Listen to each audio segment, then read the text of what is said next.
everyone. Just getting situated here so that I can get started and reading on time. I'm excited to share my books with you. So,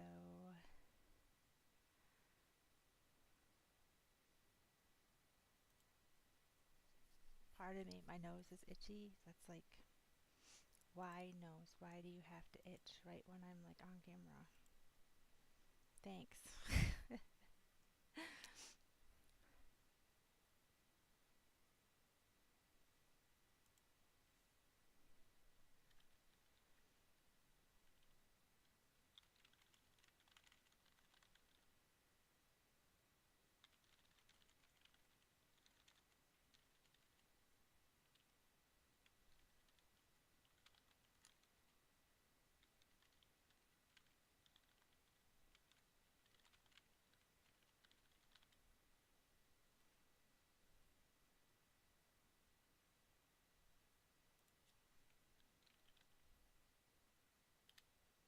And I need my glasses.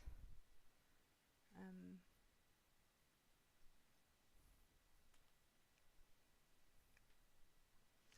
I was exercising, so I took my glasses off, and now I have to figure out what I did with them. Sorry, I'm trying to adjust this camera so it's like a little easier to look at it. Someday maybe I'll move into the extra room, or I'm actually considering turning my desk this way so that there's just a wall behind me instead of my messy living room. So, I mean, there's a dog who throws toys everywhere.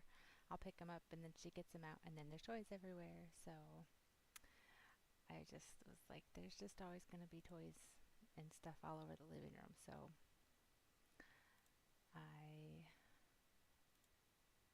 at some point, I think I will turn my desk.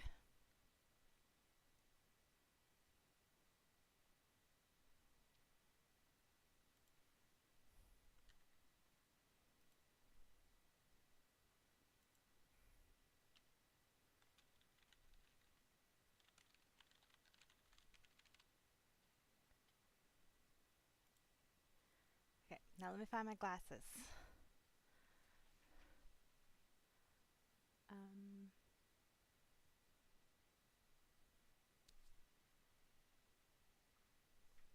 this is going to be fun reading without my glasses. I'm sorry. Give me 1 minute.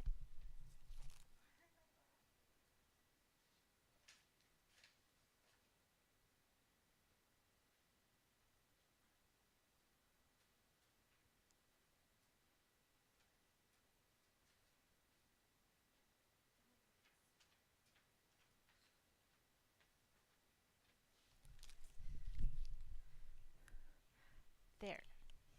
It's like I don't realize sometimes I don't have them until I go to start reading or doing something, and then my eyes will start to hurt, and I'm like, where's my glasses? So I apologize that I didn't have those ready.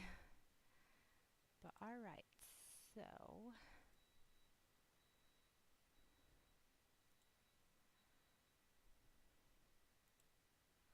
I'm. You can only see the ceiling. You can barely hear me. Okay, let me check my mic because my computer likes to turn my mic down. I don't know why. I haven't figured that out, but every once in a while I have to go into my device properties. Yeah, it turned it down to 76 again. I don't understand. Okay. Is this better? Can you hear me better now? I got 2 monitors, so if I'm not looking at the camera, it's because I'm messing with settings on the other monitor. So, alright, I'm going to put this down a little bit. So, maybe that's still a little too high. Uh-oh. I'm making a mess. Someday I'll figure out this streaming thing and make it a little better. So there, I'm a little more in the picture now. I found an appropriate shirt for reading. It says, I want to believe. So it's unicorns. So it's going to be my reading shirt today. because that's kind of, to me, that's kind of what reading is I want to believe in my stories. I want to believe they're real, even though we know they're just stories. So, Saturdays, 5 p.m., I do excerpts from some of the books from Usborne Books. And this Saturday, I believe I said I was going to read the first book from the Mapmaker Chronicles. So apparently the king wants a map of the world because the world is uncharted, and I guess he's made a contest of it. And so the story is about Quinn, who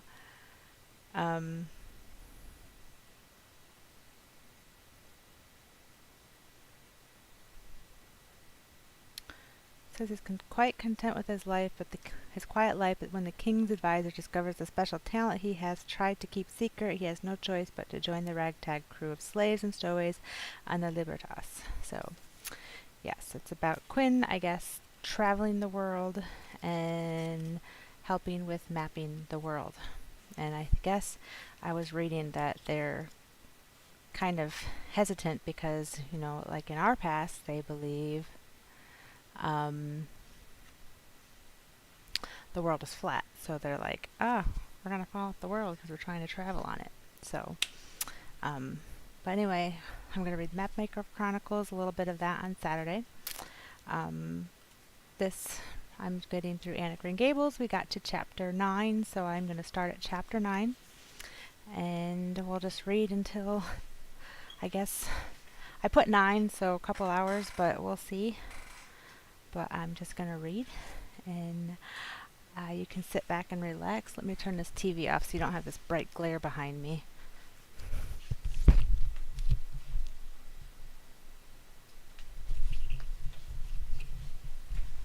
There. Okay. I'd love to have a better setup, and maybe someday I will, where I don't have to keep putting the headset on. At least if I forget to take it off and try to walk away, you'll have a good laugh of me like going, "Wah!" So, I mean, there is that. So, without further ado, Anne of Green Gables. We're starting back up, continuing from chapter 9. Mrs. Rachael Lynde is properly horrified. And I've got my coffee. So we got a book. We have friends to read with. I have coffee. I have cats that may or may not jump in my lap, but that's all good. So let's jump right in. Mrs. Rachael Lynde is properly horrified. Anne had been a fortnight at Green Gables before Mrs. Lynde arrived to inspect her. Mrs. Rachael, to do her justice, was not to blame for this. A severe and unseasonable attack of grippe had confined that good lady to her house ever since the occasion of her last visit to Green Gables. Mrs. Rachael was not often sick, and had a well-defined contempt for people who were. But grippe, she asserted, was like no other illness on earth, and could only be interpreted as one of the special visitations of Providence. As soon as her doctor allowed her to put her foot out of doors, she hurried up to Green Gables, bursting with curiosity to see Matthew's and Marilla's orphan, concerning whom all sorts of stories and suppositions had gone abroad in Avonlea. Anne had made good use of every waking moment of that fortnight. Already she was acquainted with every tree and shrub about the place. She had discovered that a lane opened out below the apple orchard and ran up through a belt of woodland, and she had explored it to its furthest end in all its delicious vagaries of brook and bridge, fir coppice and wild cherry arch, corners thick with fern, and branching byways of maple and mountain ash. She had made friends with the spring down in the hollow, that wonderful deep, clear, icy-cold spring. It was set about with smooth red sandstones, and rimmed in by great palm-like clumps of water fern, and beyond it was a log bridge over the brook. That bridge led Anne's dancing feet up over a wooded hill beyond, where the perpetual twilight reigned under the straight, thick-growing firs and spruces. The only flowers there were myriads of delicate June bells, those shyest and sweetest of woodland blooms, and a few pale aerial starflowers, like the spirits of last year's blossoms.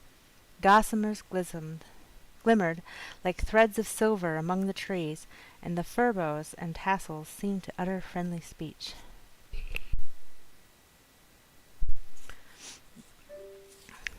Forgot to turn my light on, too. All these raptured voyages of exploration were made in the odd half-hours which she was allowed for play, and Anne talked Matthew and Marilla half-deaf over her discoveries. Not that Matthew complained, to be sure. He listened to it all with a wordless smile of enjoyment on his face. Marilla permitted the chatter until she found herself becoming too interested in it, whereupon she always promptly quenched Anne by a curt command to hold her tongue. Anne was out in the orchard when Mrs. Rachael came, wandering at her own sweet will through the lush, tremulous grasses splashed with ruddy evening sunshine, so that good lady had an excellent chance to talk her illness fully over, describing every ache and pulse beat with such evident enjoyment that Marilla thought even grippe must bring its compensations. When details were exhausted, Mrs. Rachael introduced the real reason of her call. "I've been hearing some surprising things about you and Matthew." "I don't suppose you are any more surprised than I am myself," said Marilla. "I'm getting over my surprise now." "It was too bad there was such a mistake," said Mrs. Rachael sympathetically. "Couldn't you have sent her back?" "I suppose we could, but we decided not to. Matthew took a fancy to her, and I must say I like her myself, though I admit she has her faults. The house seems a different place already. She's a real bright little thing." Marilla said more than she had intended to say when she began, for she read disapproval in Mrs. Rachael's expression. "It's a great responsibility you've taken on yourself," said that lady gloomily, "especially when you've never had any experience with children. You don't know much about her, or her real disposition. I suppose, and there's no guessing how a child like that will turn out. But I don't want to discourage you, I'm sure, Marilla." "I'm not feeling discouraged," was Marilla's dry response. "When I make up my mind to do a thing, it stays made up. I suppose you'd like to see Anne. I'll call her in." Anne came running in presently, her face sparkling with the delight of her orchard rovings, but abashed at finding herself in the unexpected presence of a stranger, she halted confusedly inside the door. She certainly was an odd-looking little creature in the short, tight, wincey dress she had worn from the asylum, below which her thin legs seemed ungracefully long. Her freckles were more numerous and obtrusive than ever. The wind had ruffled her hatless hair into over-brilliant disorder. It had never looked redder than at that moment. "Well, they didn't pick you for your looks, that's sure and certain," was Mrs. Rachael Lynde's emphatic comment. Mrs. Rachael was one of those delightful and popular people who pride themselves on speaking their mind without fear or favor. "She's terribly skinny and homely, Marilla. Come here, child, and let me have a look at you. Lawful heart, did anyone ever see such freckles? And hair as red as carrots. Come here, child, I say." Anne came there, but not exactly as Mrs. Rachael expected. With one bound, she crossed the kitchen floor and stood before Mrs. Rachael, her face scarlet with anger, her lips quivering, and her whole slender form trembling from head to foot. "I hate you!" she cried in a choked voice, stamping her foot on the floor. "I hate you! I hate you! I hate you!" A louder stomp with each assertion of hatred. "How dare you call me skinny and ugly? How dare you say I'm freckled and red-headed? You are a rude, impolite, unfeeling woman." "Anne!" exclaimed Marilla in consternation. But Anne continued to face Mrs. Rachael undauntedly, head up, eyes blazing, hands clenched, passionate indignation exhaling from her like an atmosphere. "How dare you say such things about me?" she repeated vehemently. "How would you like to have things such things said about you? How would you like to be told that you are fat and clumsy and probably hadn't a spark of imagination in you? I don't care if I do hurt your feelings by saying so. I hope I hurt them. You have hurt mine worse than they were ever hurt before, even by Mrs. Thomas's intoxicated husband, and I'll never forgive you for it. Never, never. Stamped, stamp. Did anybody ever see such a temper? Exclaimed the horrified Mrs. Rachael. Anne, go to your room and stay there until I come up, said Marilla, recovering her powers of speech with difficulty. Anne, bursting into tears, rushed to the hall door, slammed it until the tins on the porch wall outside rattled in sympathy, and fled through the hall and up the stairs like a whirlwind. A subdued slam above told that the door of the east gable had been shut with equal vehemence. "Well, I don't envy you your job bringing that up, Marilla," said Mrs. Rachael with unspeakable solemnity. Marilla opened her lips to say she knew not what of apology or deprecation. What did she say was a surprise to herself then and ever afterwards. "You shouldn't have twitted her about her looks, Rachael." "Marilla Cuthbert, you don't mean to say that you are upholding her in such a terrible display of temper as we've just seen?" demanded Mrs. Rachael indignantly. "No," said Marilla slowly. "I'm not trying to excuse her. She's been very naughty, and I'll have to give her a talking to about it. But we must make allowances for her. She's never been taught what is right, and you were too hard on her, Rachael." Marilla could not help tacking on that last sentence, although she was again surprised at herself for doing it.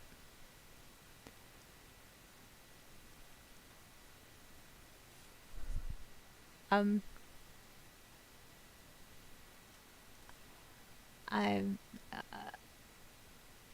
sorry, I just had a comment from Macabre can ask a question. Go ahead, ask your question. I'm going to keep reading.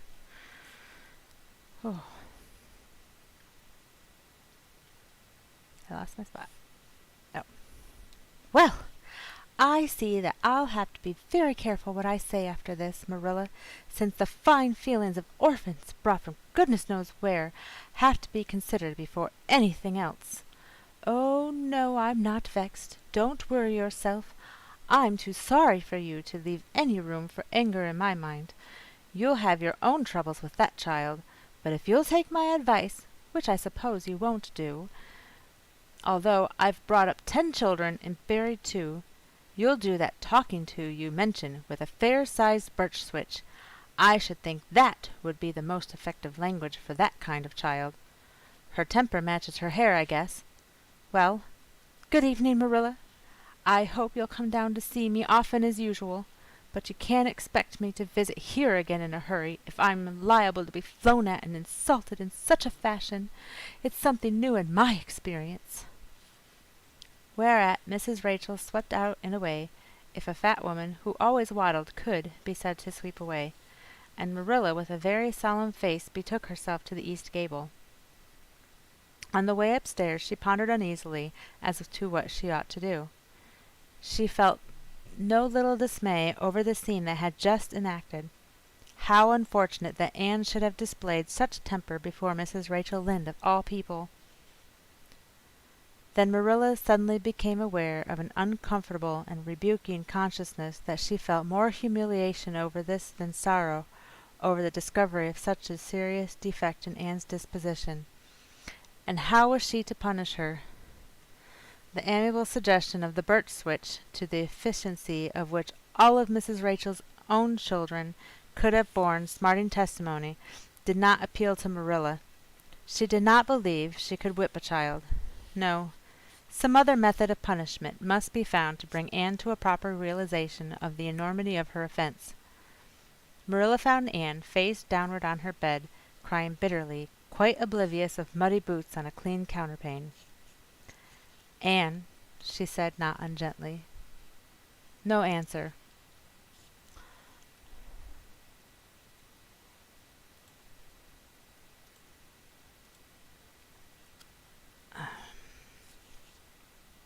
"Anne," with greater severity, Get off that bed this minute and listen to what I have to say to you." Anne squirmed off the bed and sat rigidly on a chair beside it, her face swollen and tear-stained, and her eyes fixed stubbornly on the floor. "This is a nice way for you to behave, Anne. Aren't you ashamed of yourself?" "She hadn't any right to call me ugly and red-headed," retorted Anne, evasive and defiant. "You hadn't any right to fly into such a fury and talk the way you did to her, Anne.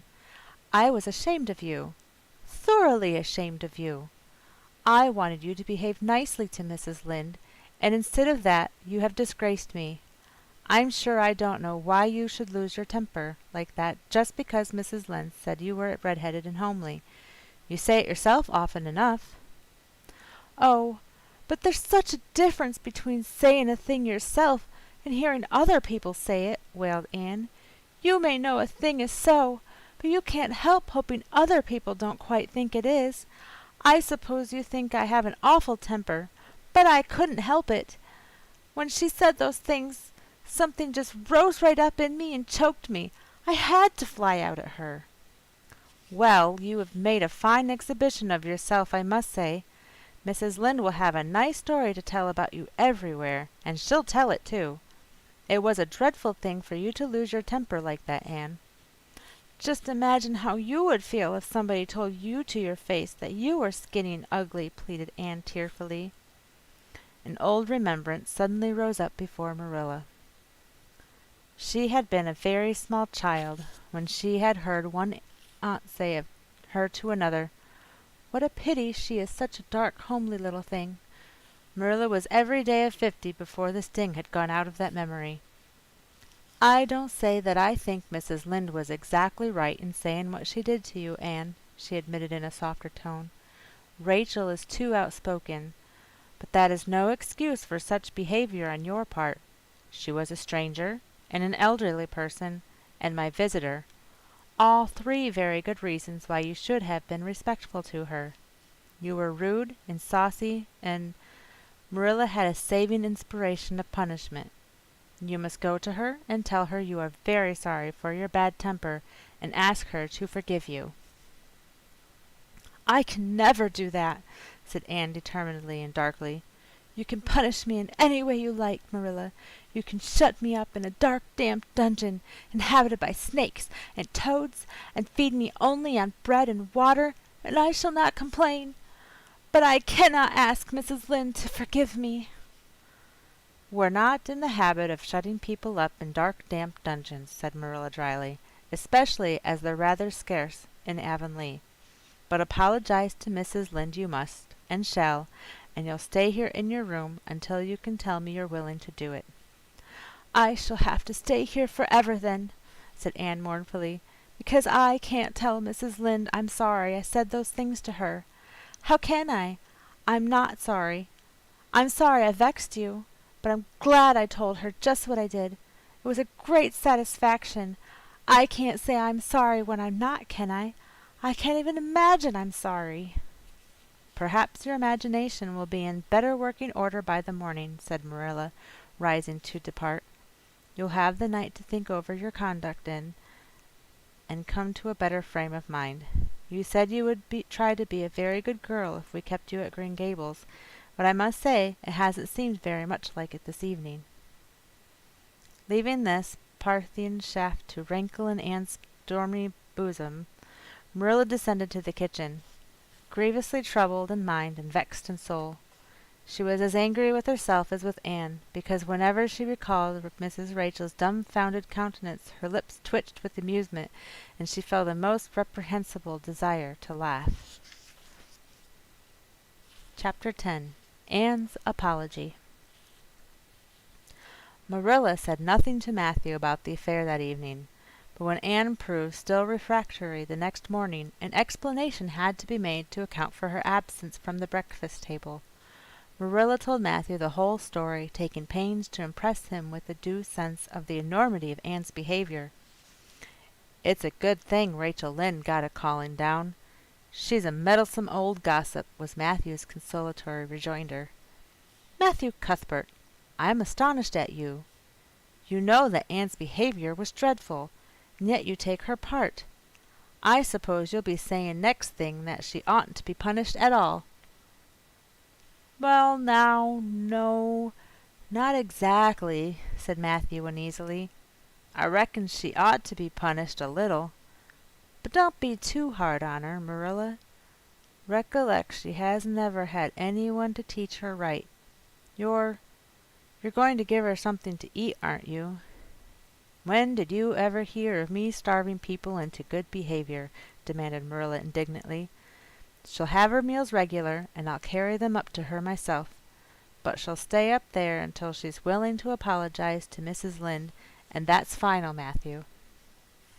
Breakfast, dinner, and supper were very silent meals, for Anne still remained obdurate. After each meal, Marilla carried a well-filled tray to the east gable and brought it down later on, not noticeably depleted. Matthew eyed its last descent with a troubled eye. Had Anne eaten anything at all?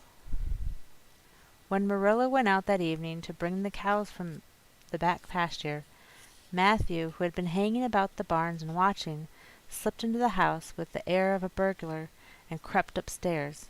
As a general thing, Matthew gravitated between the kitchen and the little bedroom off the hall where he slept. Once in a while he ventured uncomfortably into the parlor or sitting room when the minister came to tea, but he had never been upstairs in his own house since the spring he helped Marilla paper the spare bedroom, and that was 4 years ago. He tiptoed along the hall and stood for several minutes outside the door of the east gable before he summoned courage to tap on it with his fingers, and then opened the door to peep in.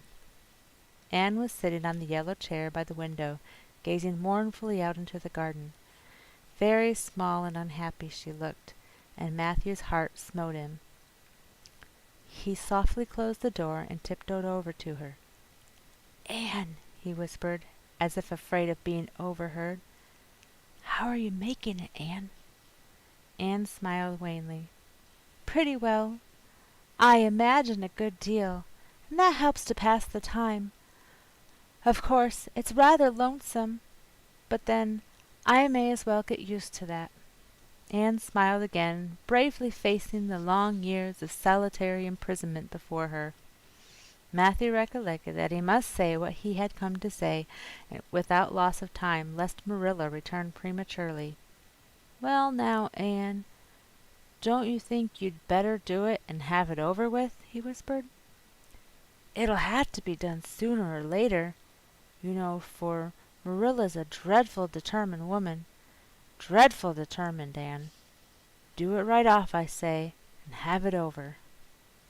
"Do you mean apologize to Mrs. Lynde?" "Yes, apologize. That's the very word," said Matthew eagerly. "Just smooth it over, so to speak. That's what I was trying to get at." "I suppose I could do it to oblige you," said Anne thoughtfully. "It would be true enough to say I am sorry, because I am sorry now. I wasn't a bit sorry last night. I was mad clear through, and I stayed mad all night. I know I did, because I woke up 3 times, and I was just as furious every time. But this morning it was all over. I wasn't in a temper any more, and it left a dreadful sort of goneness, too. I felt so ashamed of myself, but I just couldn't think of going and telling Mrs. Lynde so. It would be so humiliating. I made up my mind I'd stay shut up here forever rather than do that. But still, I'd do anything for you, if you really want me to." "Well now, of course I do. It's terrible lonesome downstairs without you. Just go and smooth it over. That's a good girl." "Very well," said Anne resignedly. "I'll tell Marilla as soon as she comes in that I've repented." That's right, Anne. But don't tell Marilla I said anything about it. She might think I was putting my oar in, and I promised not to do that." "Wild horses couldn't drag the secret from me," promised Anne solemnly. How would wild horses drag a secret from a person anyhow? But Matthew was gone, scared at his own success. He fled hastily to the remotest corner of the horse pasture lest Marilla should suspect what he had been up to. Marilla herself, upon her return to the house, was agreeably surprised to hear a plaintive voice calling, "Marilla," over the banisters. "Well," she said, going into the hall. "I'm sorry I lost my temper and said rude things, and I'm willing to go and tell Mrs. Lynde so." Very well. Marilla's crispness gave no sign of her relief. She had been wondering what under the canopy she should do if Anne did not give in. "I'll take you down after milking." Accordingly, after milking, behold Marilla and Anne walking down the lane, the former erect and triumphant, the latter drooping and dejected. But halfway down Anne's dejection vanished as if by enchantment.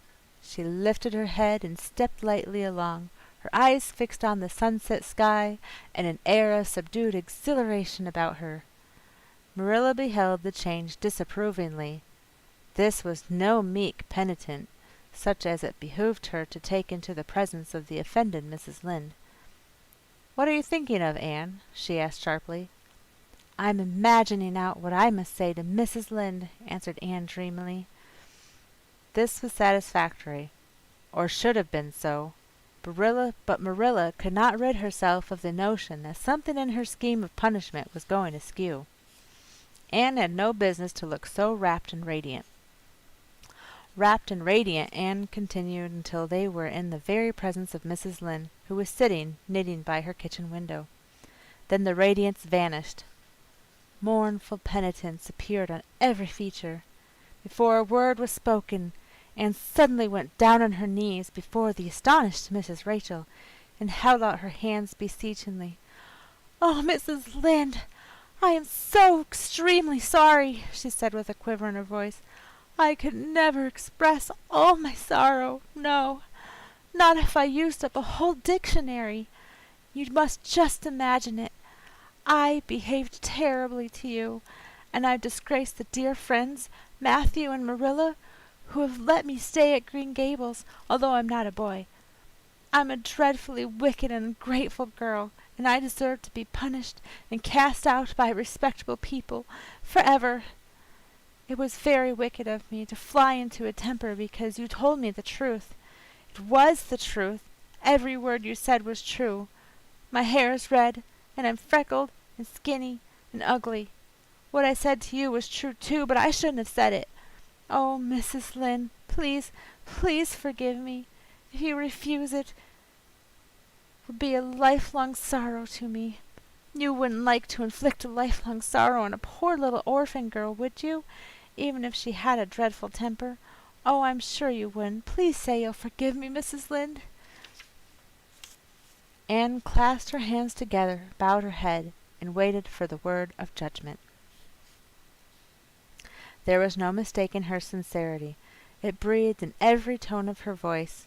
Both Marilla and Mrs. Lynde recognized its unmistakable ring, but the former understood in dismay that Anne was actually enjoying her valley of humiliation, was reveling in the thoroughness of her abasement. Where was the wholesome punishment upon which she, Marilla, had plumed herself? Anne had turned it into a species of positive pleasure. Good Mrs. Lynde, not being overburdened with perception, did not see this.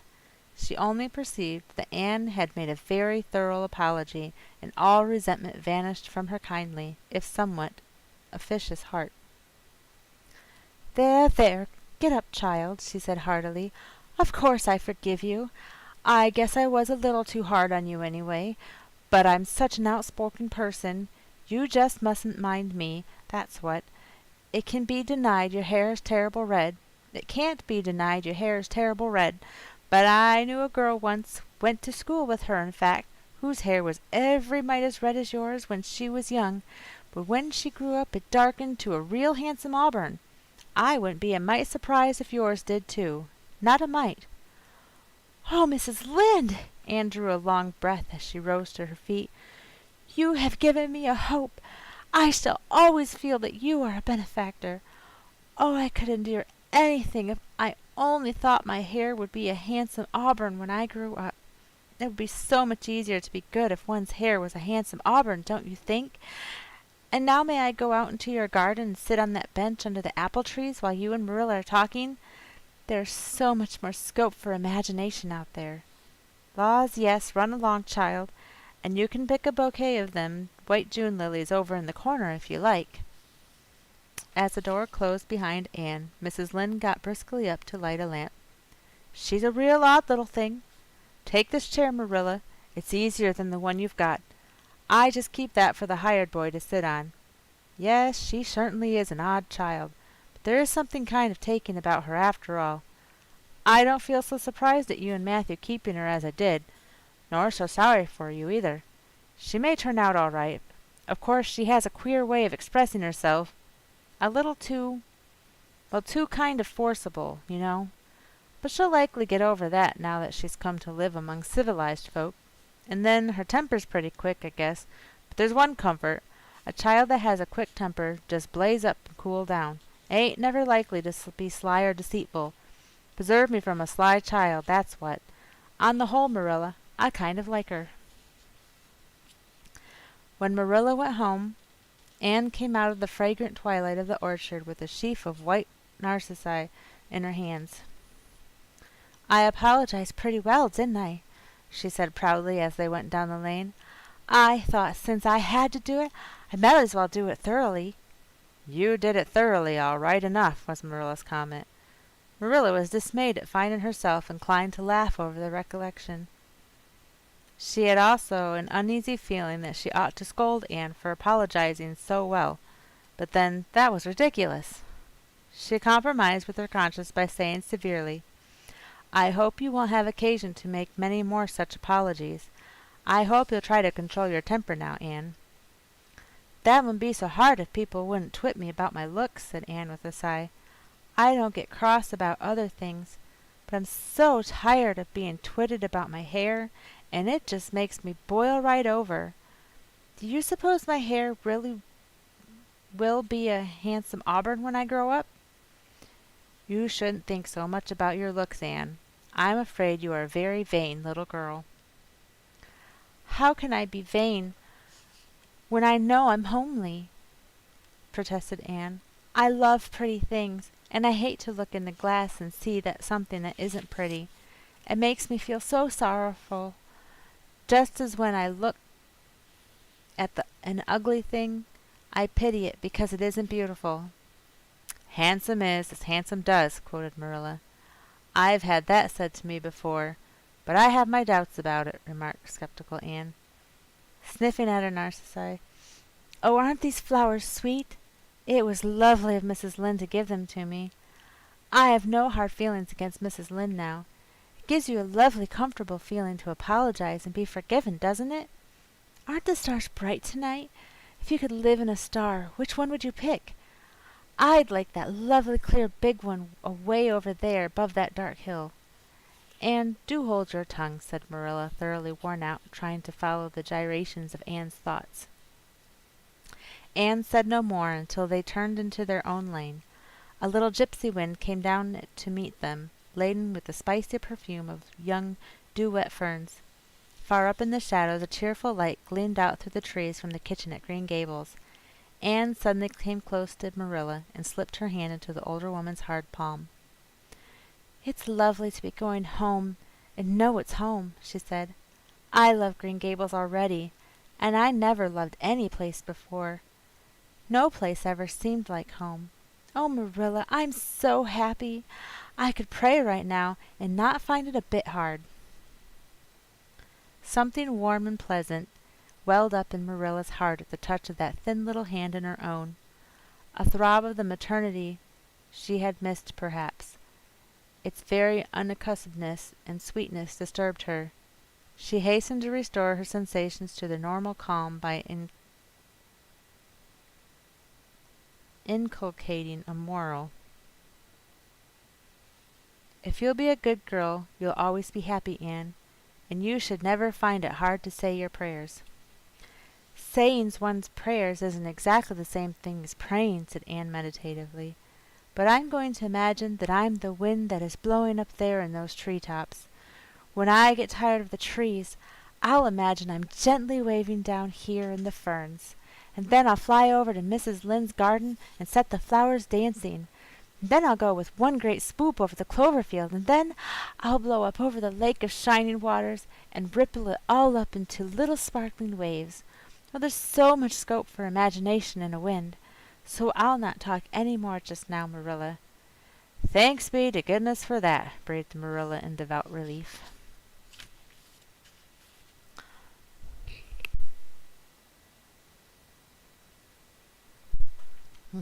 Needed a sip. Chapter 10. Anne's Impressions of Sunday School. Well, how do you like them? Said Marilla. Anne was standing in the gable room, looking solemnly at 3 new dresses spread out on the bed. One was of snuffy colored gingham, which Marilla had been tempted to buy from a peddler the preceding summer because it looked so serviceable. One was of black and white checked sateen, which she had picked up at a bargain counter in the winter, and one was a stiff print of an ugly blue shade which she had purchased that week at the Carmody store. She had made them up herself, and they were all made alike, plain skirts, fold tightly to plain waists, with sleeves as plain as waist and skirt, and tight as sleeves could be. I'll imagine that I like them, said Anne soberly. I don't want you to imagine it, said Marilla, offended. Oh, I can see you don't like the dresses. What is the matter with them? Aren't they neat and clean and new? Yes. Then why don't you like them? They're not pretty, said Anne reluctantly. Pretty, Marilla sniffed. I didn't trouble my head about getting pretty dresses for you. I don't believe in pampering vanity, Anne. I'll tell you that right off. Those dresses are good, sensible, serviceable dresses without any frills or furbelows about them. And they're all you'll get this summer. The brown gingham and the blue print will do you for school when you begin to go. The sateen is for church and Sunday school. I'll expect you to keep them neat and clean and not to tear them. I should think you'd be grateful to get most anything after those skinny, wincey things you've been wearing. Oh, I am grateful, protested Anne. But I'd be ever so much gratefuler if you'd made one of them with puffed sleeves. Puffed sleeves are so fashionable now. It would give me such a thrill, Marilla, just to wear a dress with puffed sleeves. Well, you'll have to do without your thrill. I hadn't any material to waste on puffed sleeves. I think they are ridiculous-looking things anyhow. I prefer the plain, sensible ones. But I'd rather look ridiculous when everybody else does than plain and sensible all by myself, persisted Anne mournfully. Trust you for that. Well, hang those dresses carefully up in your closet, and then sit down and learn the Sunday school lesson. I got a quarterly from Mr. Bell for you, and you'll go to Sunday school tomorrow, said Marilla, disappearing downstairs in high dudgeon. Anne clasped her hands and looked at the dresses. I did hope there would be a white one with puffed sleeves, she whispered disconsolately. I prayed for one, but I didn't much expect it on that account. I didn't suppose God would have time to bother about a little orphan girl's dresses. I knew I'd just have to depend on Marilla for it. Well, fortunately, I can imagine that one of 'em is of snow-white muslin with lovely lace frills and 3 puffed sleeves. The next morning, warnings of a sick headache prevented Marilla from going to Sunday school with Anne. You'll have to go down and call for Mrs. Lynde, Anne. She'll see that you get into the right class. Now mind you behave yourself properly. Stay to preaching afterwards, and ask Mrs. Lynde to show you our pew. Here's a cent for collection. Don't stare at people, and don't fidget. I shall expect you to tell me the text when you come home. Anne started off irreproachably, arrayed in the stiff black and white sateen, which, while decent as regards length and certainly not open to the charge of skimpiness, contrived to emphasize every corner and angle of her thin figure. Her hat was a little, flat, glossy new sailor, with extreme plainness, of which had likewise much disappointed Anne, who had permitted herself secret visions of ribbon and flowers. The latter, however, were supplied before Anne reached the main road, for being confronted halfway down the lane with a golden frenzy of wind-stirred buttercups and a glory of wild roses, Anne promptly and liberally garlanded her hat with a heavy wreath of them. Whatever other people might have thought of the result, it satisfied Anne, and she tripped gaily down the road, holding her ruddy head with its decoration of pink and yellow very proudly. When she reached Mrs. Lynde's house, she found that lady gone. Nothing daunted, Anne proceeded onward to the church alone. In the porch she found a crowd of little girls, all more or less gaily attired in whites and blues and pinks, and all staring with curious eyes at the stranger in their midst with her extraordinary head adornment. Avonlea little girls had already heard queer stories about Anne. Mrs. Lynde said she had an awful temper. Jerry Buote, the hired boy at Green Gables, said she talked all the time to herself or to the trees and flowers like a crazy girl. They looked at her and whispered to each other behind their quarterlies. Nobody made any friendly advances then or later on when the opening exercises were over and Anne found herself in Miss Rogerson's class.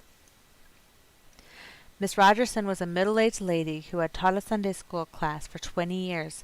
Her method of teaching was to ask the printed questions from the quarterly and look sternly over its edge at the particular little girl she thought ought to answer the question.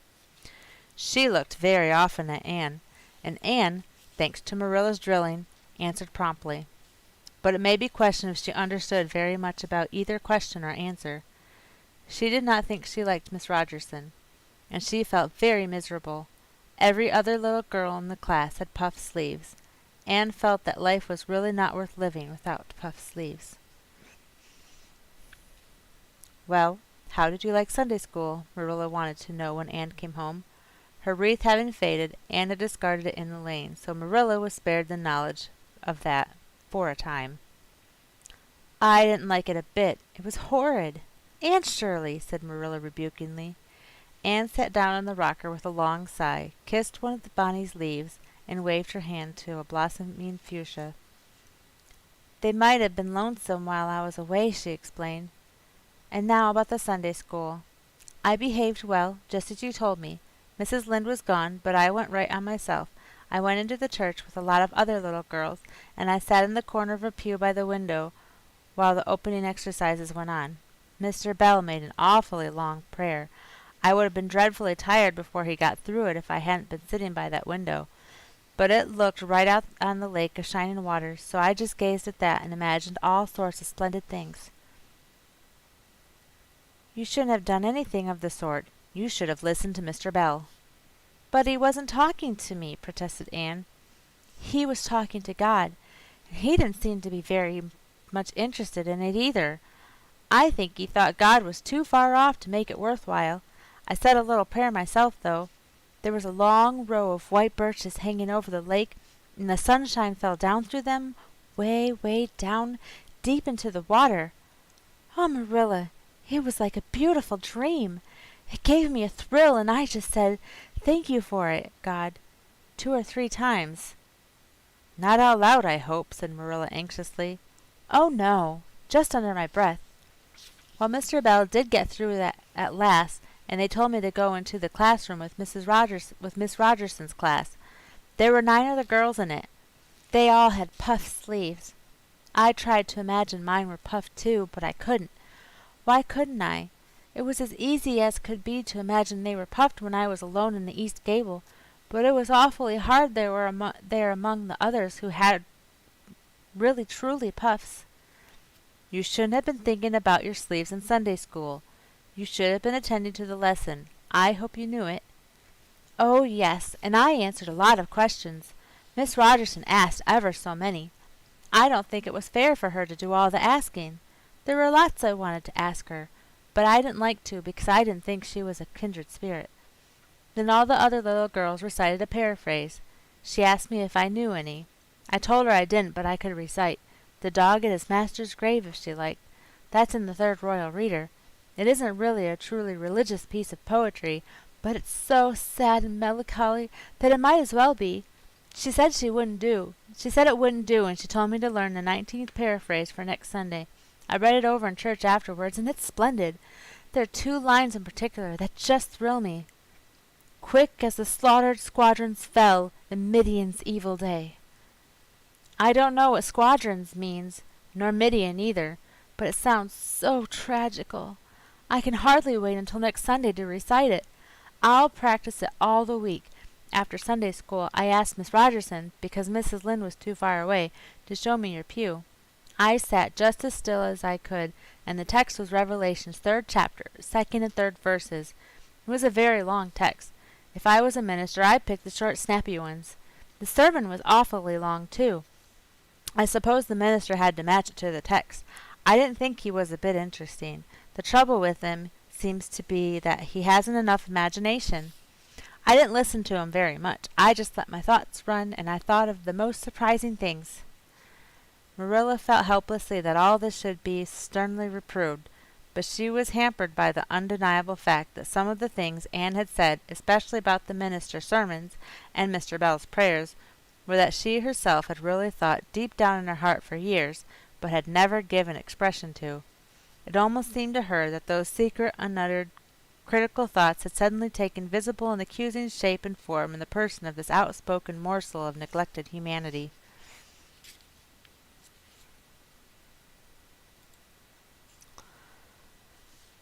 Chapter 12. A Solemn Vow and Promise. It was not until the next Friday that Marilla heard the story of the flower-wreathed hat. She came home from Mrs. Lynde's and called Anne to account. "Anne, Mrs. Rachael says you went to church last Sunday with your hat rigged out ridiculous with roses and buttercups. What on earth put you up to such a caper? A pretty-looking object you must have been." "Oh, I know pink and yellow aren't becoming to me," began Anne. "Becoming fiddlesticks! It was putting flowers on your hat at all, no matter what color they were. That was ridiculous. You are the most aggravating child." "I don't see why it's any more ridiculous to wear flowers on your hat than on your dress," protested Anne. "Lots of little girls there had bouquets pinned on their dresses. What's the difference?" Marilla was not to be drawn from the safe concrete into dubious paths of the abstract. Don't answer me back like that, Anne. It was very silly of you to do such a thing. Never let me catch you at such a trick again. Mrs. Rachael says she thought she would sink through the floor when she saw you come in all rigged out like that. She couldn't get near enough to tell you to take them off till it was too late. She says people talked about it something dreadful. Of course they would think I had no better sense than to let you go decked out like that." "Oh, I'm so sorry," said Anne, tears welling into her eyes. "I never thought you'd mind. The rose and buttercups were sweet and pretty. I thought they'd look lovely on my hat. Lots of the little girls had artificial flowers on their hats. I'm afraid I'm going to be a dreadful trial to you. Maybe you'd better send me back to the asylum. That would be terrible. I don't think I could endure it. Most likely I'll go into consumption. I'm so thin as it is, you see, but that would be better than being a trial to you." "Nonsense," said Marilla, vexed at herself for having made the child cry. "I don't want to send you back to the asylum, I'm sure. All I want is that you should behave like other little girls and not make yourself ridiculous. Don't cry any more. I've got some news for you. Diana Barry came home this afternoon. I'm going up to see if I can borrow a skirt pattern from Mrs. Barry, and if you like you can come with me and get acquainted with Diana." Anne rose to her feet with clasped hands, the tears still glistening on her cheeks. The dish towel she had been hemming slipped unheeded to the floor. "Oh, Marilla, I'm frightened. Now that it's come, I'm actually frightened. What if she shouldn't like me? It would be the most tragical disappointment of my life."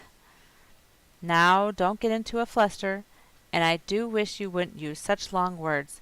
It sounds so funny in a little girl. I guess Diana'll like you well enough. It's her mother you've got to reckon with. If she doesn't like you, it won't matter how much Diana does. If she has heard about your outburst to Mrs. Lynde and going to church with buttercups round your hat, I don't know what she'll think of you. You must be polite and well-behaved, and don't make any of your startling speeches. For pity's sake, if the child isn't actually trembling." Anne was trembling. Her face was pale and tense. "Oh, Marilla, you would be excited too if you were going to meet a little girl you hoped to be your bosom friend and whose mother mightn't like you." she said as she hastened to get her hat. They went over to Orchard Slope, by the short cut across the brook and up the firry hill grove. Mrs. Barry came to the kitchen door in answer to Marilla's knock. She was a tall, black-eyed, black-haired woman with a very resolute mouth. She had the reputation of being very strict with her children. "How do you do, Marilla?" she said cordially. "Come in. And this is the little girl you have adopted, I suppose?" "Yes, this is Anne Shirley," said Marilla. "Spelled with an E," gasped Anne, who, tremulous and excited as she was determined there should be no misunderstanding on that important point. Mrs. Barry, not hearing or not comprehending, merely shook hands and said kindly, "How are you?" "I am well in body, although considerably rumpled up in spirit, thank you, ma'am," said Anne gravely. Then aside to Marilla in an audible whisper, "There wasn't anything startling in that, was there, Marilla?" Diana was sitting on the sofa reading a book which she dropped when the callers entered. She was a very pretty little girl with her mother's black eyes and hair and rosy cheeks, and the merry expression which was her inheritance from her father. "This is my little girl Diana," said Mrs. Barry. "Diana, you might take Anne out into the garden and show her your flowers. It will be better for you than straining your eyes over that book. She reads entirely too much." This to Marilla as the little girls went out.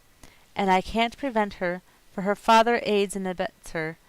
She's always poring over a book. I'm glad she has the prospect of a playmate. Perhaps it will take her more out of doors." Outside in the garden, which was full of mellow sunset light streaming through the dark old firs to the west of it, stood Anne and Diana gazing bashfully at one another over a clump of gorgeous tiger lilies. The Barry garden was a bowery wilderness of flowers which would have delighted Anne's heart at any time less fraught with destiny. It was encircled by huge old willows and tall firs, beneath which flourished flowers that loved the shade. Prim, right-angled paths, neatly bordered with clamshells, intersected it like moist red ribbons, and in the beds between old-fashioned flowers ran riot.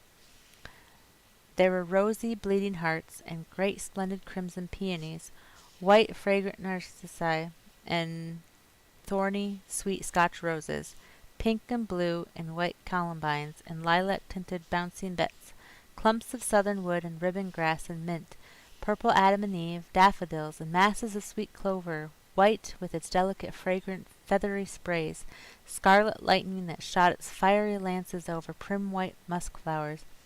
A garden it was where sunshine lingered and bees hummed and winds beguiled into loitering purred and rustled. "Oh, Diana," said Anne at last, clasping her hands and speaking almost in a whisper, do you think you can like me a little? Enough to be my bosom friend?" Diana laughed. Diana always laughed laughed before she spoke. "Why, I guess so," she said frankly. "I'm awfully glad you've come to live at Green Gables. It will be jolly to have someone to play with. There isn't any other girl who lives near enough to play with, and I've no sisters big enough." "Will you swear to be my friend forever and ever?" demanded Anne eagerly. Diana looked shocked. "Why, it's dreadfully wicked to swear," she said rebukingly. "Oh, no, not my kind of swearing. There are two kinds, you know." "I never heard but one kind," said Diana doubtfully. "There really is another. Oh, it isn't wicked at all. It just means vowing and promising solemnly." "Well, I don't mind doing that," agreed Diana, relieved. "How do you do it?" "We must join hands so," said Anne gravely. "It ought to be over running water. We'll just imagine this path is running water.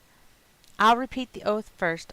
I solemnly swear to be faithful to my bosom friend Diana Barry as long as the sun and moon shall endure. Now you say it and put my name in." Diana repeated the oath with a laugh fore and aft. Then she said, "You're a queer girl, Anne. I heard before that you were queer, but I believe I'm going to like you real well." When Marilla and Anne went home, Diana went with them as far as the log bridge. The two little girls walked with their arms about each other. At the brook they parted with many promises to spend the next afternoon together. "Well, Did you find Diana a kindred spirit?" asked Marilla as they went through the garden of Green Gables. "Oh, yes," sighed Anne, blissfully unconscious of any sarcasm on Marilla's part. "Oh, Marilla, I'm the happiest girl on Prince Edward Island this very moment. I assure you I'll say my prayers with a right good will tonight. Diana and I are going to build a playhouse in Mr. William Bell's birch grove tomorrow. Can I have those broken pieces of china that are out in the woodshed? Diana's birthday is in February, and mine is in March. Don't you think that is a very strange coincidence? Diana's going to lend me a book to read. She says it's perfectly splendid and tremendously exciting. She's going to show me a place back in the woods where rice lilies grow. Don't you think Diana has got very soulful eyes? I wish I had soulful eyes. Diana's going to teach me to sing a song called Nellie in the Hazeldell. She's going to give me a picture to put up in my room. It's a perfectly beautiful picture. She says a lovely lady in a pale blue silk dress. A sewing machine agent gave it to her. I wish I had something to give Diana. I'm an inch taller than Diana, but she is ever so much fatter. She says she liked to be thin because it's so much more graceful, but I'm afraid she only said it to soothe my feelings. We're going to the shore some day to gather shells. We have agreed to call the spring down by the log bridge the Dryad's Bubble." "Isn't that a perfectly elegant name? I read a story once about a spring called that. A dryad is a sort of grown-up fairy, I think." "Well, all I hope is that you won't talk Diana to death," said Marilla. "But remember this in all your planning, Anne. You're not going to play all the time, nor most of it. You'll have your work to do, and it'll be done first." Anne's cup of happiness was full, and Matthew caused it to overflow. He had just got home from a trip to the store at Carmody, and he sheepishly produced a small parcel from his pocket and handed it to Anne with a deprecatory look at Marilla.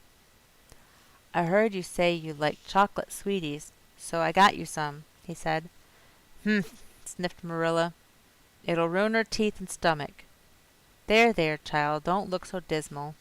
You can eat those, since Matthew has gone and got them. He'd better have brought you peppermints. They're wholesomer. Don't sicken yourself eating them all at once now." "Oh, no, indeed I won't," said Anne eagerly. "I'll just eat one tonight, Marilla, and I can give Diana half of them, can't I? The other half will taste twice as sweet to me if I can give some to her. It's delightful to think that I have something to give her." "I will say it for the child," said Marilla when Anne had gone to her gable. "She isn't stingy. I'm glad, for of all faults I detest stinginess in a child. Dear me, it's only 3 weeks since she came, and it seems as if she's been here always. I can't imagine the place without her." "Now, don't be looking I told you so, Matthew. That's bad enough in a woman, but it isn't to be endured in a man. I'm perfectly willing to own up that I'm glad I consented to keep the child and that I'm getting fond of her. But don't you rub it in, Matthew Cuthbert." Chapter 13. The Delights of Anticipation. "It's time Anne was in to do her sewing," said Marilla, glancing at the clock, then out into the yellow August afternoon where everything drowsed in the heat. "She stayed playing with Diana more than half an hour more'n I gave her leave to, and now she's perched up there on the woodpile talking to Matthew 19 to the dozen, when she knows perfectly well that she ought to be at her work, and of course he's listening to her like a perfect ninny. I never saw such an infatuated man. The more she talks and the odder the things she says, the more he's delighted, evidently. Anne Shirley, you come right in here this minute, do you hear me?" A series of staccato taps on the west window brought Anne flying in from the yard, eyes shining, cheeks faintly flushed with pink, unbraided hair streaming behind her in a torrent of brightness. "Oh, Marilla," she exclaimed breathlessly, "there's going to be a Sunday school picnic next week in Mr. Harmon Andrew's field, right near the Lake of Shining Waters, and Mrs. Superintendent Bell and Mrs. Rachael Lynde are going to make ice cream. Think of it, Marilla, ice cream! Oh, Marilla, can I go to it?" "Just look at the clock, if you please, Anne. What time did I tell you to come in?" 2 o'clock. But isn't this splendid about the picnic, Marilla? please can I go? Oh, I've never been to a picnic. I've dreamed of picnics, but I've never. Yes, I told you to come at 2 o'clock, and it's 2:45. I'd like to know why you didn't obey me, Anne. Why, I meant to, Marilla, as much as could be, but you have no idea how fascinating Idlewild is. Then, of course, I had to tell Matthew about the picnic. Matthew is such a sympathetic listener. Can I go? You'll have to learn to resist the fascination of idle whatever you call it. When I tell you to come in at a certain time, I mean that time and not half an hour later. And you needn't stop to discourse with sympathetic listeners on your way either. As for the picnic, of course you can go. You're a Sunday school scholar, and it's not likely I'd refuse to let you go when all the other little girls are going. But, faltered Anne, Diana says that everybody must take a basket of things to eat. I can't cook, as you know, Marilla, and I don't mind going to a picnic without puffed sleeves so much, but I'd feel terribly humiliated if I had to go without a basket. It's been preying on my mind ever since Diana told me. Well, it needn't prey any longer. I'll bake you a basket. Oh, you dear good Marilla. Oh, you are so kind to me. Oh, I'm so much obliged to you. Getting through her with her O's, Anne cast herself into Marilla's arms and rapturously kissed her sallow cheek. It was the first time in her whole life that childish lips had voluntarily touched Marilla's face. Again that sudden sensation of startling sweetness thrilled her. She was secretly vastly pleased at Anne's impulsive caress, which was probably the reason why she said brusquely, There, never mind your kissing nonsense. I'd sooner see you doing strictly as you're told. As for cooking, I mean to begin giving you lessons in that some of these days. But you're so feather-brained, Anne, I'd been waiting to see if you'd sober down a little and learn to be steady before I begin. You've got to keep your wits about you in cooking, and not stop in the middle of things to let your thoughts rove over all creation. Now get out your patchwork and have your square done before tea time. I do not like patchwork, said Anne dolefully, hunting out her work basket and sitting down before a little heap of red and white diamonds with a sigh. I think some kinds of sewing would be nice, but there's no scope for imagination in patchwork. It's just one little seam after another, and you never seem to be getting anywhere. But of course I'd rather be Anne of Green Gables sewing patchwork than Anne of any other place with nothing to do but play. I wish time went as quick sewing patches as it does when I'm playing with Diana, though. Oh, we do have such elegant times, Marilla. I have to furnish most of the imagination, but I'm well able to do that. Diana is simply perfect in every other way. You know that little piece of land across the brook that runs up between our farm and Mr. Barry's? It belongs to Mr. William Bell, and right in the corner there's a little ring of white birch trees. The most romantic spot, Marilla. Diana and I have our playhouse there. We call it Idlewild. Isn't that a poetical name? I assure you it took me some time to think it out. I stayed awake nearly a whole night before I invented it. Then just as I was dropping off to sleep, it came like an inspiration. Diana was enraptured when she heard it. We have got our house fixed up elegantly. You must come and see it, Marilla, won't you? We have great big stones all covered with moss for seats, and boards from tree to tree for shelves, and we have all our dishes on them. Of course they're all broken, but it's the easiest thing in the world to imagine that they're whole. There's a piece of a plate with a spray of red and yellow ivy on it that is especially beautiful. We keep it in the parlor, and we have fairy glass there, too. The fairy glass is as lovely as a dream. Diana found it in the woods behind their chicken house. It's all full of rainbows, just little young rainbows that haven't got big yet. Diana's mother told her it was broken off a hanging lamp they once had, but it's nicer to imagine the fairies lost it one night when they had a ball, so we call it the fairy glass. Matthew's going to make us a table. Oh, we have named that little round pool over in Mr. Barry's field Willowmere. I got that name out of the book Diana lent me. That was a thrilling book, Marilla. The heroine had 5 lovers. I'd be satisfied with one, wouldn't you? She was very handsome, and she went through great tribulations. She could faint as easy as anything. I'd love to be able to faint, wouldn't you, Marilla? It's so romantic.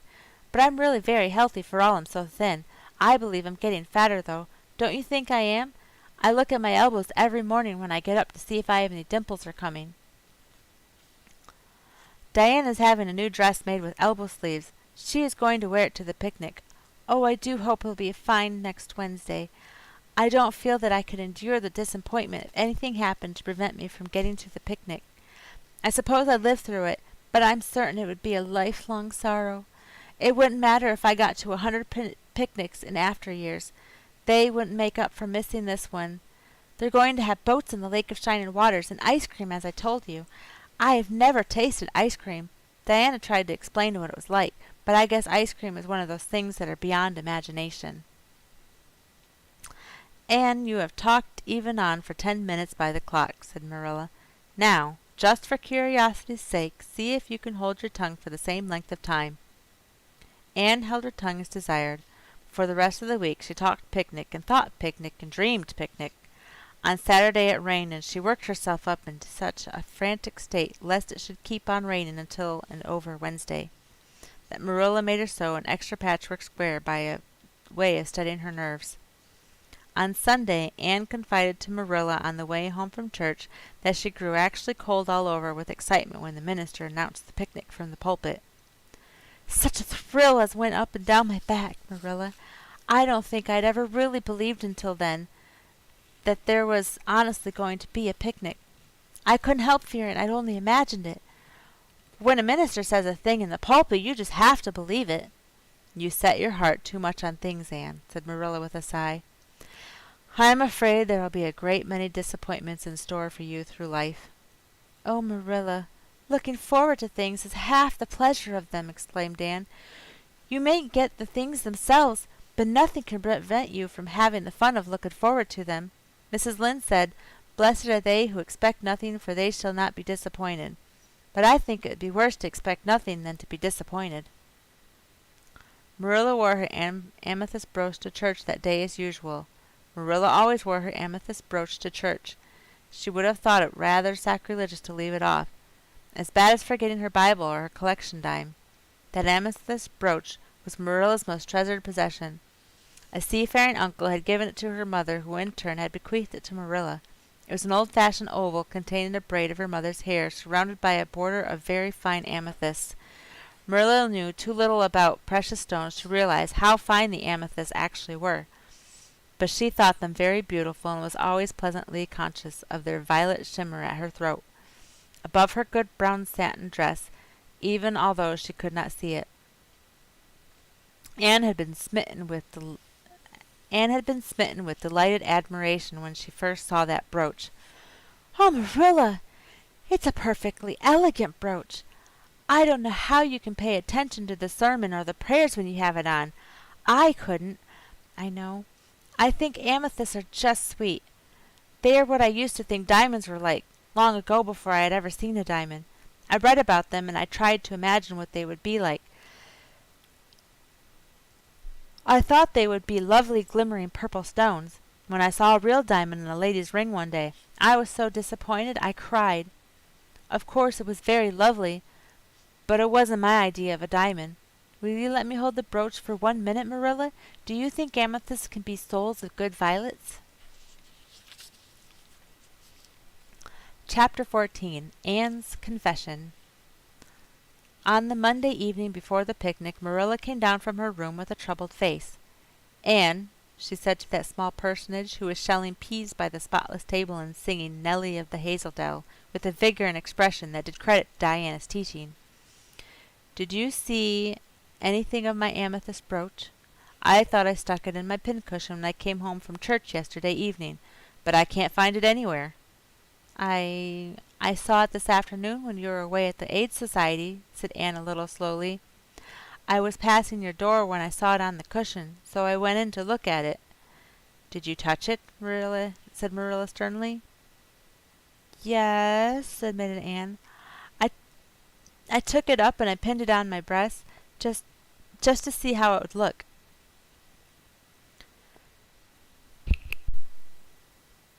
Oh, sorry. "You had no business to do anything of the sort. It's very wrong in a little girl to meddle. You shouldn't have gone into my room in the first place, and you shouldn't have touched a brooch that didn't belong to you in the second. Where did you put it?" "Oh, I put it back on the bureau. I hadn't it on in a minute. Truly, I didn't mean to meddle, Marilla. I didn't think about it being wrong to go in and try on the brooch, but I see now that it was, and I'll never do it again. That's one good thing about me. I never do the same naughty thing twice." "You didn't put it back," said Marilla. "That brooch isn't anywhere on the bureau. You've taken it out or something, Anne." "I did put it back," said Anne quickly, pertly, Marilla thought. "I don't just remember whether I stuck it on the pincushion. I just don't remember whether I stuck it on the pincushion or laid it in the china tray, but I'm perfectly certain I put it back." "I'll go and have another look," said Marilla, determining to be just. "If you put that brooch back, it's there still. If it isn't, I'll know you didn't, that's all."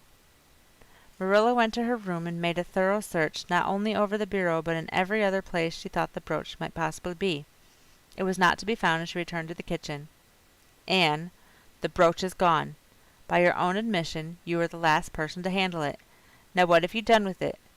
Tell me the truth at once. Did you take it out and lose it?" "No, I didn't," said Anne solemnly, meeting Marilla's angry gaze squarely. "I never took the brooch out of your room, and that is the truth. If I was to be led to the block for it, although I'm not very certain what a block is. So there, Marilla." Anne's "so there" was only intended to emphasize her assertion, but Marilla took it as a display of defiance. "I believe you are telling me a falsehood, Anne," she said sharply. "I know you are. There now, don't say anything more until you are prepared to tell the whole truth. Go to your room and stay there until you are ready to confess." "Will I take the peas with me?" said Anne meekly. "No. I'll finish shelling them myself. Do as I bid you."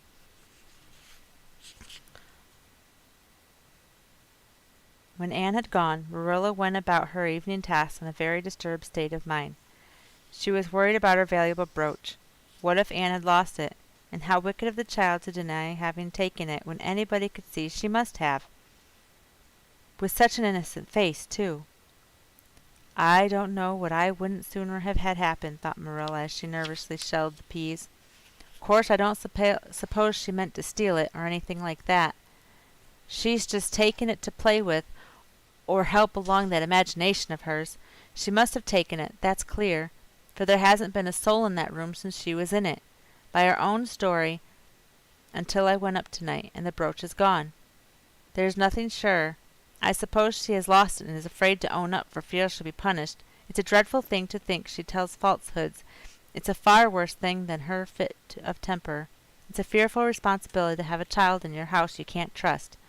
Slyness and untruthfulness, that's what she has displayed. I declare I feel worse about that than about the brooch. If she'd only have told the truth about it, I wouldn't mind so much." Marilla went to her room at intervals all through the evening and searched for the brooch, without finding it. A bedtime visit to the east gable produced no result. Anne persisted in denying that she knew anything about the brooch, but Marilla was only the more firmly convinced that she did. She told Matthew the story the next morning. Matthew was confounded and puzzled. He could not so quickly lose faith in Anne, but he had to admit that circumstances were against her. "You're sure it hasn't fell down behind the bureau?" was the only suggestion he could offer. "I moved the bureau, and I've taken out the drawers, and I've looked in every crack and cranny," was Marilla's positive answer. "The brooch is gone, and that child has taken it and lied about it. That's the plain, ugly truth, Matthew Cuthbert, and we might as well look it in the face." "Well, now, what are you going to do about it?" asked Matthew forlornly, feeling secretly thankful that Marilla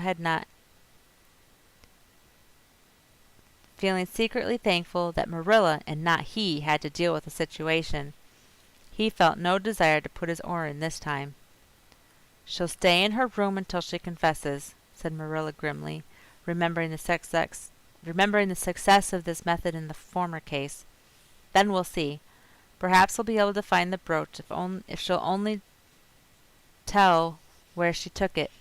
But in any case she'll have to be severely punished, Matthew." "Well now, you'll have to punish her," said Matthew, reaching for his hat. "I've nothing to do with it, remember. You warned me off yourself."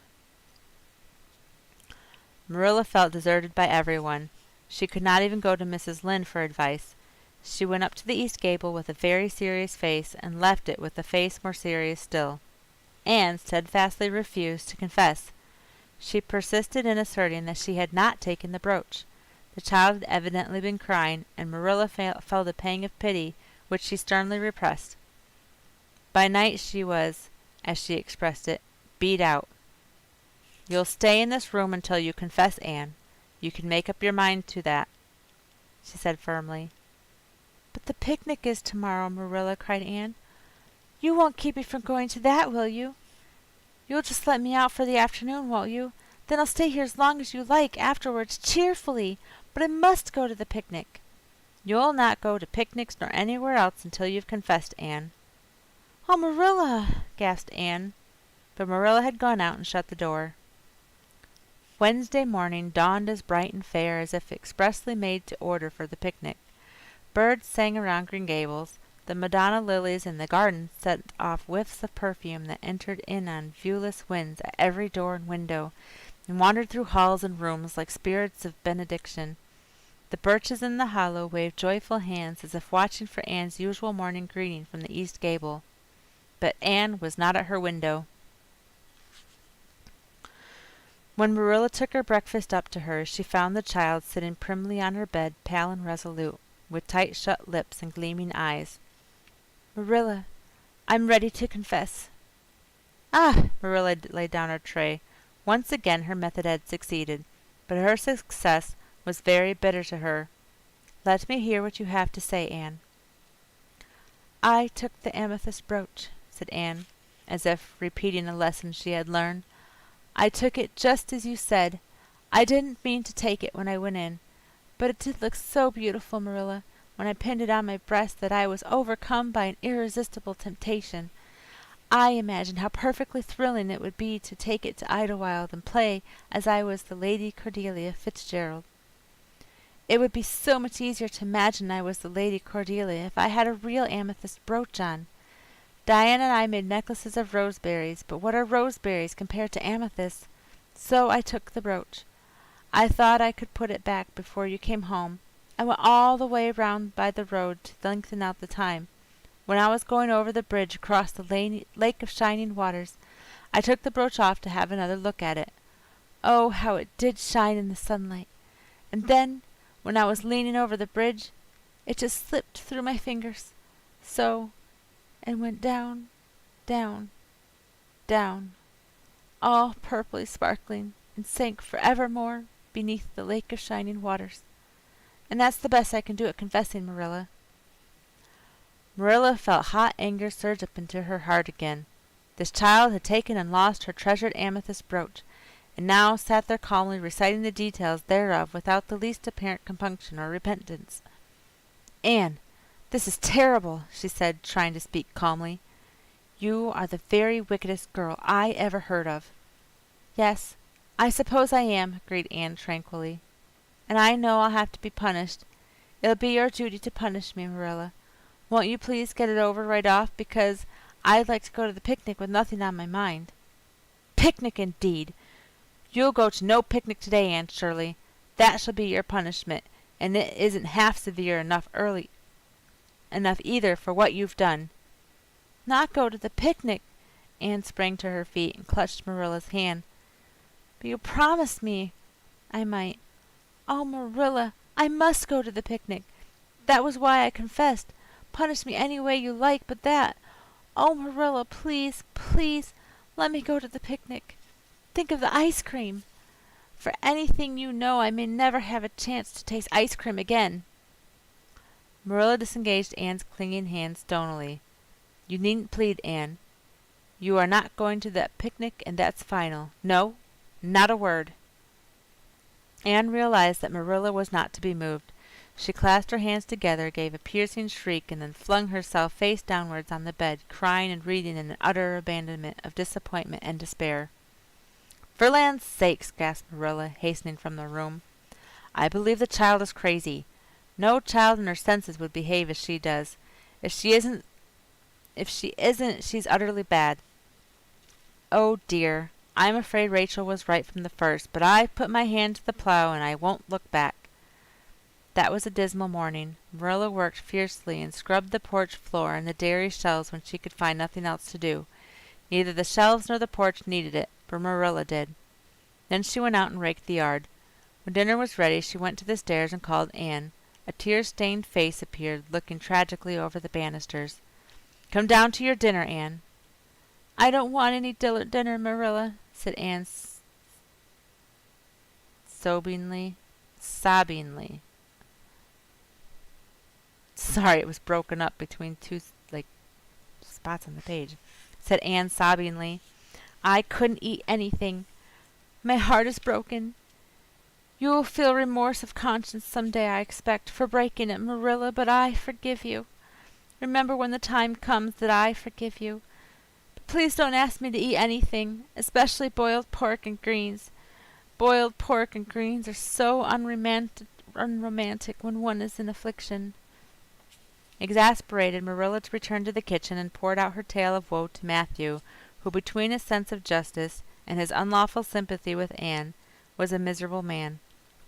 "Well now, she shouldn't have taken the brooch, Marilla, or told stories about it," he admitted mournfully, surveying his plate of unromantic pork and greens as if he, like Anne, thought it a food unsuited to crises of feelings.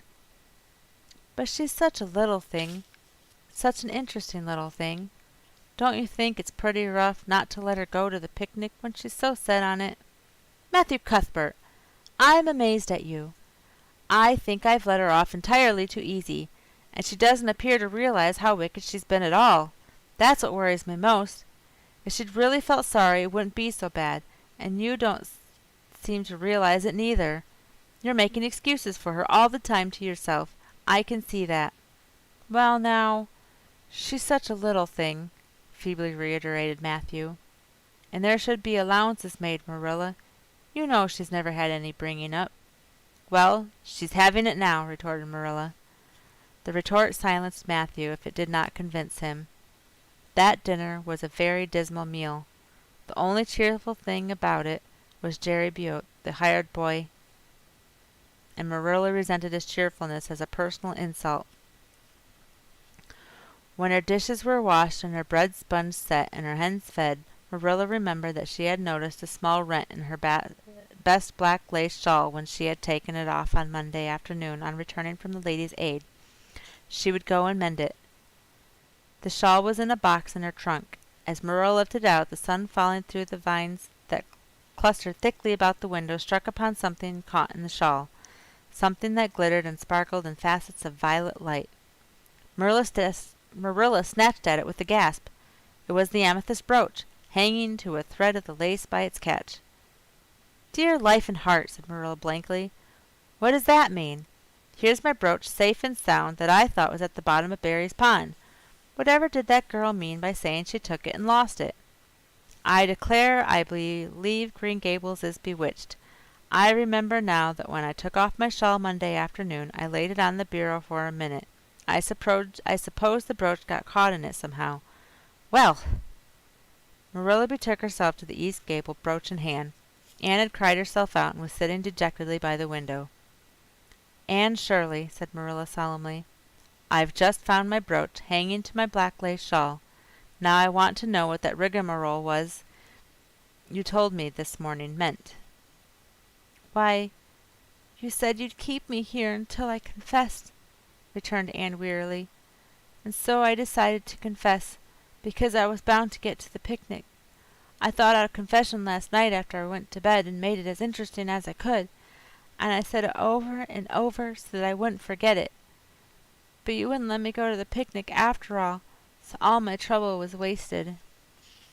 Marilla had to laugh in spite of herself, but her conscience pricked her. "Anne, you do beat all. But I was wrong. I see that now. I shouldn't have doubted your word when I'd never known you to tell a story.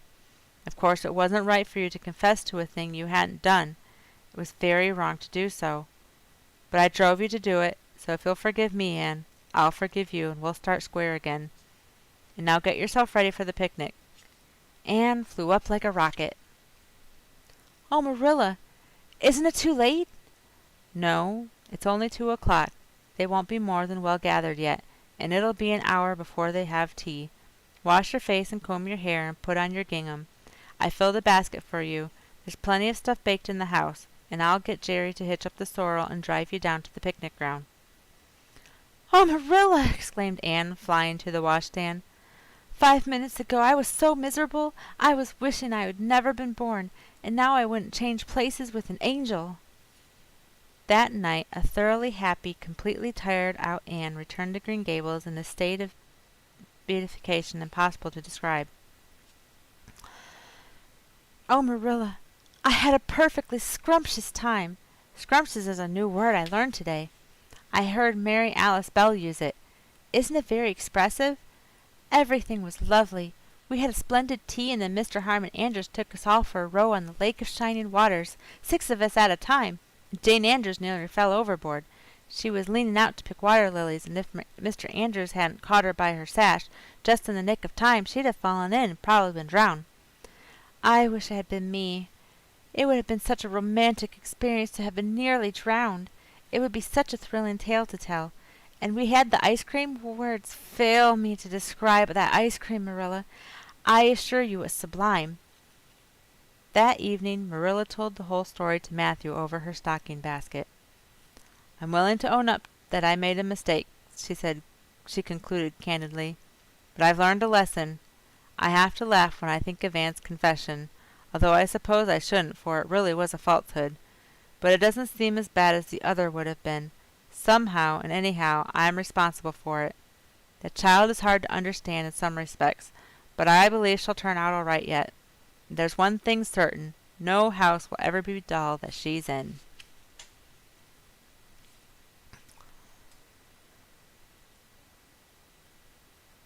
Chapter 15. A Tempest in the School Teapot.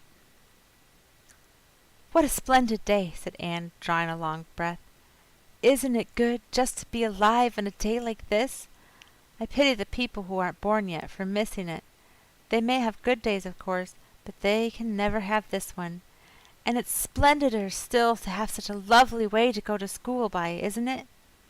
"It's a lot nicer than going round by the road.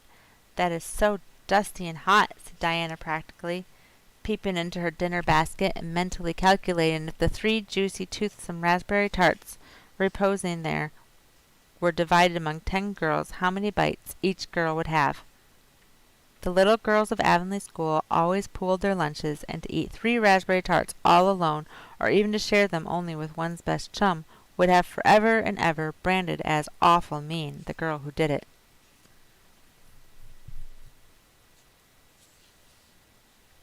And yet, when the tarts were divided among 10 girls, you just got enough to tantalize you. The way Anne and Diana went to school was a pretty one. Anne thought those walks to and from school with Diana couldn't be improved upon, even by imagination.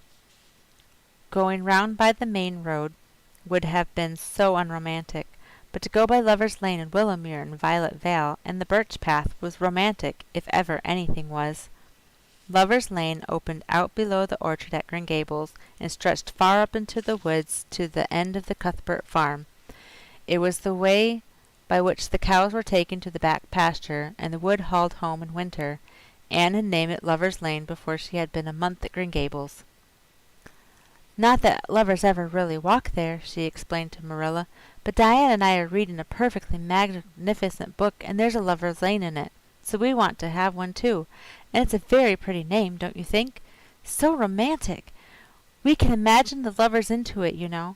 I like that lane because you can think out loud there without people calling you crazy." Anne started out alone in the morning, went down Lover's Lane as far as the brook. Here Diana met her, and the 2 little girls went on up the lane under the leafy arch of maples. "Maples are such sociable trees," said Anne. "They're always rustling and whispering to you until they came to a rustic bridge. Then they left the lane and walked through Mr. Barry's back field and past Willowmere. Beyond Willowmere came Violet Vale, a little green dimple in the shadow of Mr. Andrew Bell's big woods. "Of course there are no violets there now," Anne told Marilla, "but Diana says there are millions of them in the spring. Oh, Marilla, can't you just imagine you see them? It actually takes my breath away. I named it Violet Vale. Diana says she never saw the beat in me for hitting on fancy names for places. It's nice to be clever at something, isn't it? But Diana named the Birch Path. She wanted to, so I let her. But I'm sure I could have found something more poetical than plain Birch Path. Anybody can think of a name like that. But the Birch Path is one of the prettiest places in the world, Marilla. It was. Other people besides Anne thought so when they stumbled on it. It was a little narrow twisting path winding down over a long hill straight through Mr. Bell's woods, where the light came down sifted through so many emerald screens that it was as flawless as the heart of a diamond. It was fringed in all its length with slim young birches, white-stemmed and lissom-bowed. Ferns and starflowers and wild lilies of the valley and scarlet tufts of pigeonberries grew thickly along it, and always there was a delightful spiciness in the air and music of bird calls and the murmur and laugh of woodwinds in the trees overhead. Now and then you might see a rabbit skipping across the road if you were quiet, which, with Anne and Diana, happened about once in a blue moon. Down in the valley the path came out to the main road, and then it was just up the spruce hill to the school. The Avonlea School was a whitewashed building, low in the eaves and wide in the windows, furnished inside with comfortable, substantial, old-fashioned desks that opened and shut and were carved all over their lids with initials and hieroglyphics of 3 generations of schoolchildren. The schoolhouse was set back from the road, and behind it was a dusky fir wood and a brook where all the children put their bottles of milk in the morning to keep cool and sweet until dinner hour. Marilla had seen Anne start off to school on the first day of September with many secret misgivings. Anne was such an odd girl. How would she get on with the other children? And how on earth would she ever manage to hold her tongue during school hours? Things went better than Marilla feared, however. Anne came home that evening in high spirits. "I think I'm going to like school here," she announced. "I don't think much of the master, though. He's all the time curling his mustache and making eyes at Prissy Andrews. Prissy is grown up, you know. She's 16 and she's studying for the entrance examination into Queen's Academy at Charlottetown next year. Tilly Boulter says the master's dead gone on her. She's got a beautiful complexion and curly brown hair, and she does it up so elegantly. She sits in the long seat at the back, and he sits there too most of the time. To explain her lessons, he says, but Ruby Gillis says she saw him writing something on her slate, and when Prissy read it, she blushed as red as a beet and giggled. Ruby Gillis says she doesn't believe it had anything to do with the lesson." "Anne Shirley, don't let me hear you talking about your teacher in that way again," said Marilla sharply. "You don't go to school to criticize the master. I guess he can teach you something, and it's your business to learn. And I want you to understand right off that you are not to come home telling tales about him. That is something I won't encourage. I hope you were a good girl." "Indeed I was," said Anne comfortably. "It wasn't as hard as you might imagine either. I sit with Diana. Our seat is right by the window, and we can look down to the lake of shining waters. There are a lot of nice girls in school, and we had scrumptious fun playing at dinner time.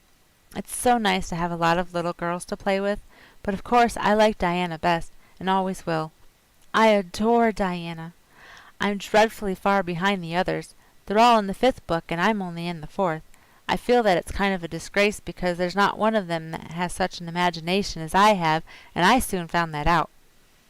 We had reading and geography and Canadian history and dictation today. Mr. Phillips said my spelling was dreadful, and he held up my slate so that everybody could see it, all marked over. I felt so mortified. Really, he might have been politer to a stranger, I think. Ruby Gillis gave me an apple, and Sophia Sloane lent me a lovely pink card with "May I see you home" on it. I'm to give it back to her tomorrow. And Tilly Boulter let me wear her bead ring all afternoon. Can I have some of those pearl beads off the old pincushion in the garret to make myself a ring? Oh, Marilla, Jane Andrews told me that Minnie McPherson told her that she heard Prissy Andrews tell Sarah Gillis that I had a very pretty nose. Marilla, that is the first compliment I have ever had in my life, and you can't imagine what a strange feeling it gave me. Marilla, have I a really pretty nose? I know you'll tell me the truth." "Your nose is well enough," said Marilla shortly. Secretly, she thought Anne's nose was a remarkably pretty one, but she had no intention of telling her so. That was 3 weeks ago, and all had gone smoothly so far. And now, this crisp September morning, Anne and Diana were tripling blithely down the birch path, two of the happiest little girls in Avonlea.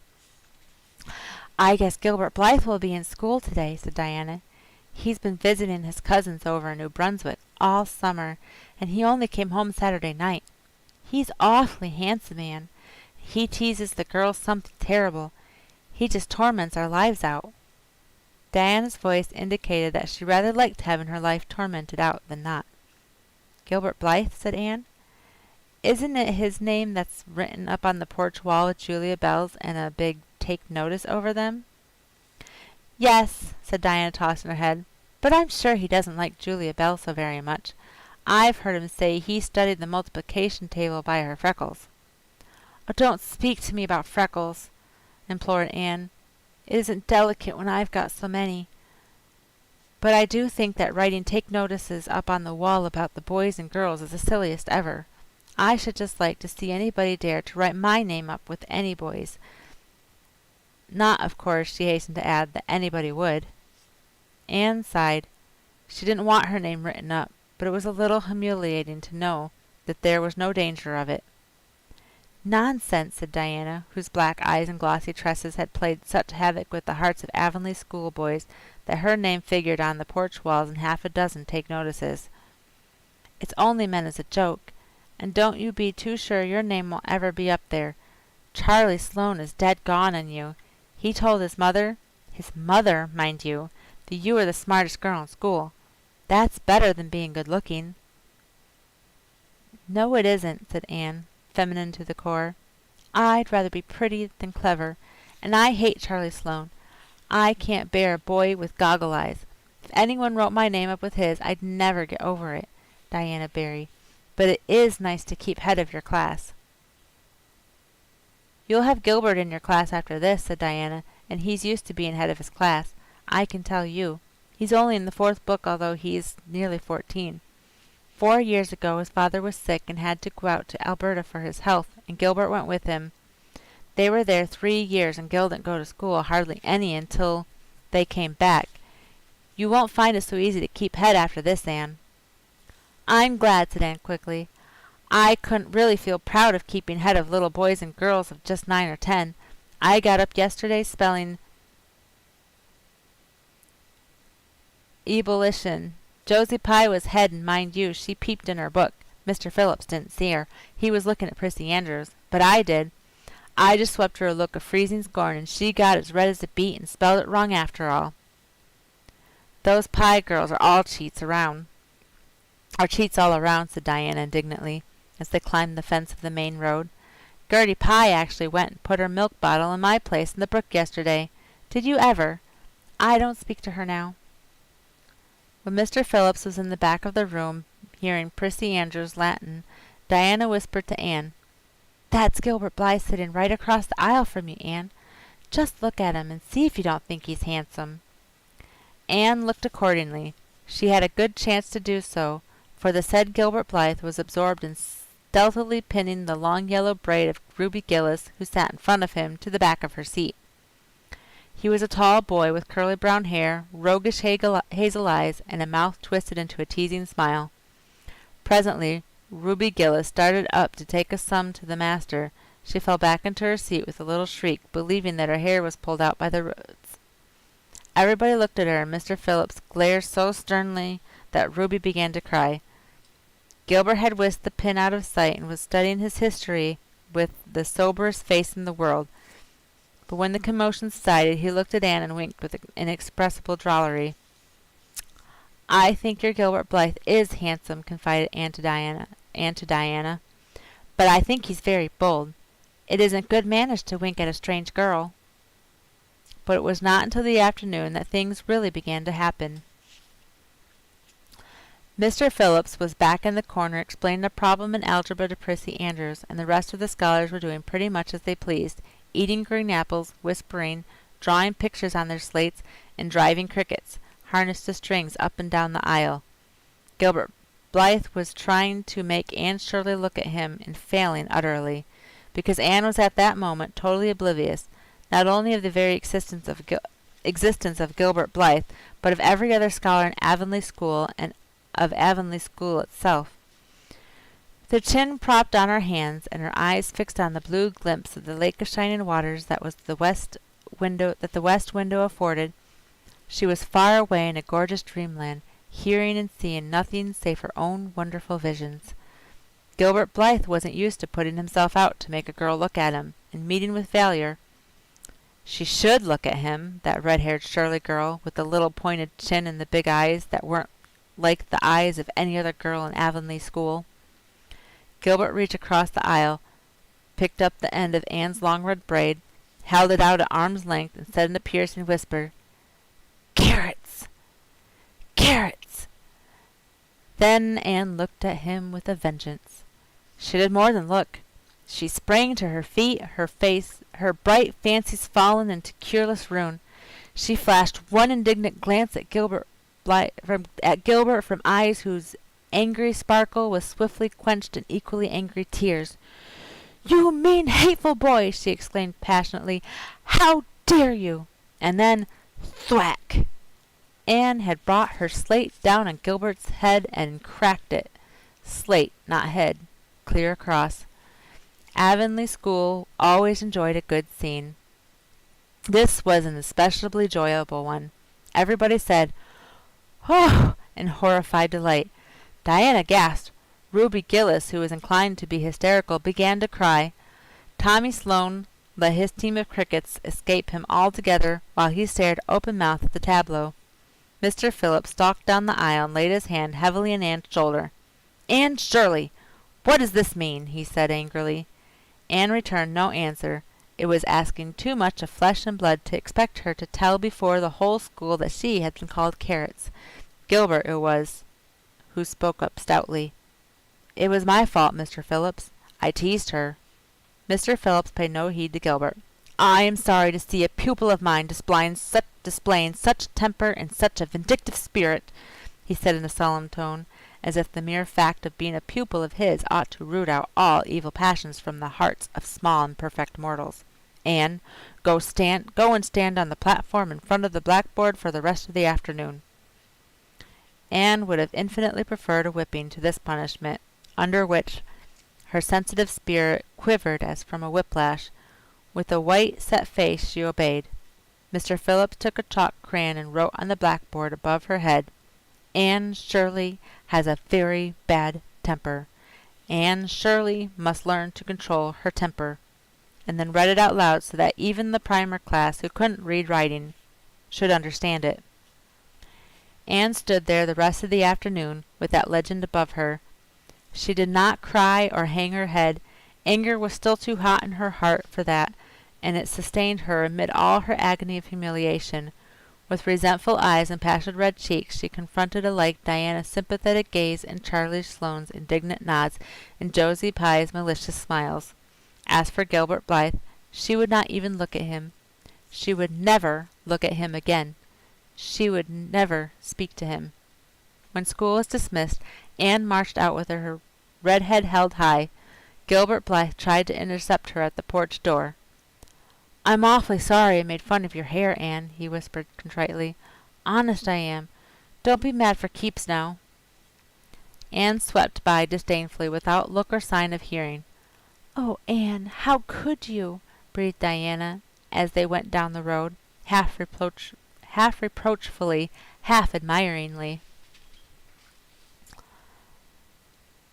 Diana felt that she could never have resisted Gilbert's plea. "I shall never forgive Gilbert Blythe," said Anne firmly. "And Mr. Phillips spelled my name without an E, too. The iron has entered into my soul, Diana." "You mustn't mind Gilbert making fun of your hair," she said soothingly. "Why, he makes fun of all the girls. He laughs at mine because it's so black. He's called me a crow a dozen times, and I never heard him apologize for anything before either." "There's a great deal of difference between being called a crow and being called Carrots," said Anne with dignity. "Gilbert Blythe has hurt my feelings excruciatingly, Diana." It is possible the matter might have blown over without more excruciation if nothing else had happened, but when things begin to happen, they are apt to keep on. Avonlea scholars often spent noon hour picking gum in Mr. Bell's spruce grove over the hill and across his big pasture field. From there they could keep an eye on Eben Wright's house, where the master boarded. When they saw Mr. Phillips emerging therefrom, they ran for the schoolhouse. But the distance being about 3 times longer than Mr. Wright's lane, they were very apt to arrive there breathless and gasping some 3 minutes too late. On the following day Mr. Phillips was seized with one of his spasmodic fits to reform and announced before going home to dinner that he should expect to find all the scholars in their seats when he returned. Anyone who came in late would be punished. All the boys and some of the girls went to Mr. Bell's spruce grove as usual, fully intended to stay only long enough to pick a chew. But spruce groves are seductive and yellow nuts of gum beguiling. They picked and loitered and strayed, and as usual, the first thing that recalled them to a sense of the flight of time was Jimmy Glover shouting from the top of a patriarchal old spruce, "Master's coming!" The girls, who were on the ground, started first and managed to reach the schoolhouse in time, but without a second to spare. The boys, who had to wriggle hastily down from the trees, were later, and Anne, who had not been picking gum at all, but was wandering happily in the far end of the grove, waist deep among the brackens, singing softly to herself, with a wreath of rice lilies in her hair, as if she were some wild divinity of the shadowy places, was latest of all. Anne could run like a deer, however. Run she did, with the impish result that she overtook the boys at the door, and was swept into the schoolhouse among them just as Mr. Phillips was in the act of hanging up his hat. Mr. Phillips's brief reforming energy was over. He didn't want the bother of punishing a dozen pupils, but it was necessary to do something to save his word. So he looked about for a scapegoat and found it in Anne, who had dropped into her seat, gasping for breath, with her forgotten lily wreath hanging askew over one ear, and giving her a particularly rakish and disheveled appearance. "Anne Shirley, since you seem to be so fond of the boys' company, we shall indulge your taste for it this afternoon," he said sarcastically. "Take those flowers out of your hair and sit with Gilbert Blythe."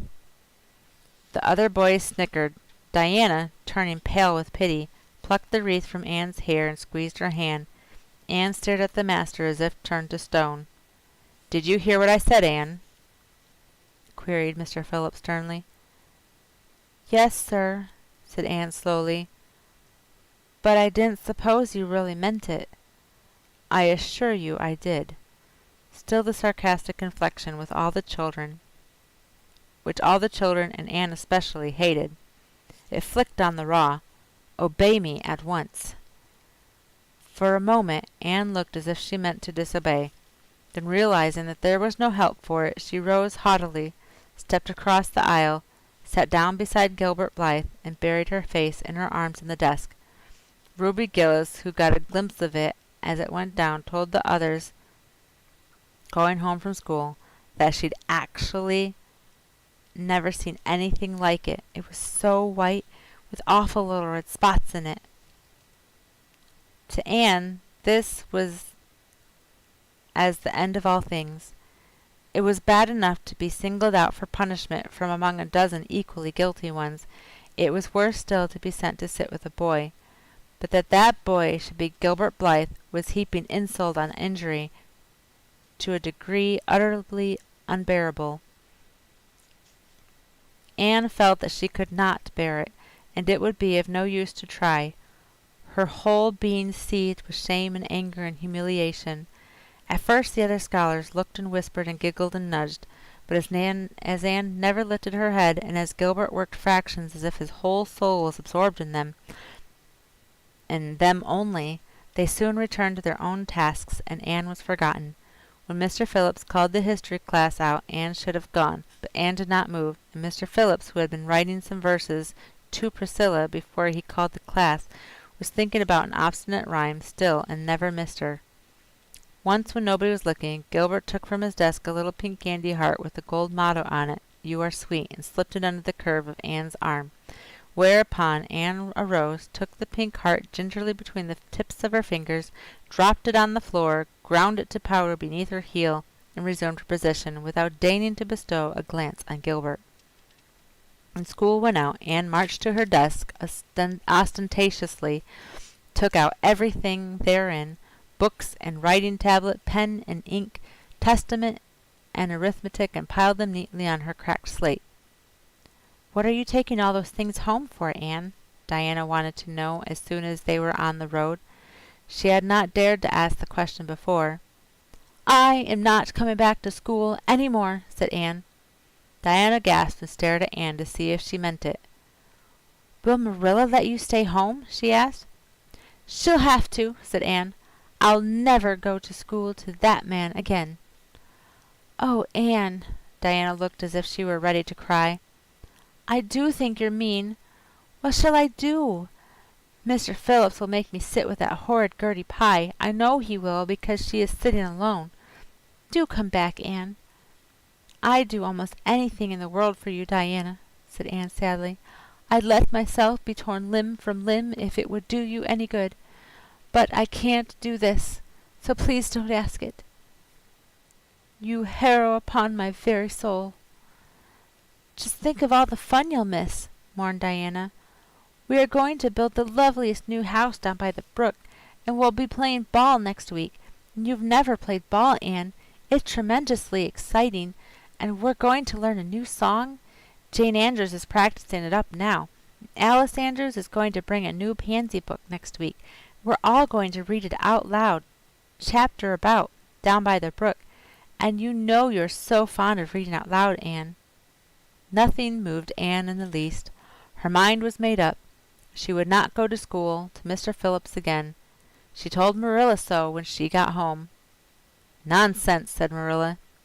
"It isn't nonsense at all," said Anne, gazing at Marilla with solemn, reproachful eyes. "Don't you understand, Marilla? I've been insulted." "Insulted fiddlesticks! You'll go to school tomorrow as usual." "Oh, no," Anne shook her head gently. "I'm not going back, Marilla. I'll learn my lessons at home, and I'll be as good as I can be and hold my tongue all the time, if it's possible at all. But I will not go back to school, I assure you." Marilla saw something remarkably like unyielding stubbornness looking out of Anne's small face. She understood that she would have trouble in overcoming it, but she resolved wisely to say nothing more just then. "I'll run down and see Rachael about it this evening," she thought. "There's no use reasoning with Anne now. She's too worked up, and I've an idea she can be awful stubborn if she takes the notion. Far as I can make out from her story, Mr. Phillips has been carrying matters with a rather high hand, but it would never do to say so to her. I'll just talk it over with Rachael. She sent 10 children to school, and she ought to know something about it. She'll have heard this whole story, too, by this time." Marilla found Mrs. Lynde knitting quilts as industriously and cheerfully as usual. "I suppose you know why I've come about," she said a little shamefacedly. Mrs. Rachael nodded. "About Anne's fuss in school, I reckon," she said. "Tilly Boulter was in on her way home from school, and she told me all about it." "I don't know what to do with her," said Marilla. "She declares she won't go back to school. I never saw a child so worked up. I've been expecting trouble ever since she started to school. I knew things were going too smooth to last. She's so high-strung. What would you advise, Rachael?" "Well, since you've asked my advice, Marilla," said Mrs. Lynde amiably. Mrs. Lynde dearly loved to be asked for advice. "I'd just humor her a little at first. That's what I'd do. It's my belief that Mr. Phillips was in the wrong. Of course, it doesn't do to say so to the children, you know. And of course he did right to punish her yesterday for giving way to temper. But today it was different. The others who were late should have been punished as well as Anne, that's what. And I don't believe in making the girls sit with the boys for punishment. It isn't modest. Tilly Boulter was real indignant. She took Anne's part right through and said all the scholars did too.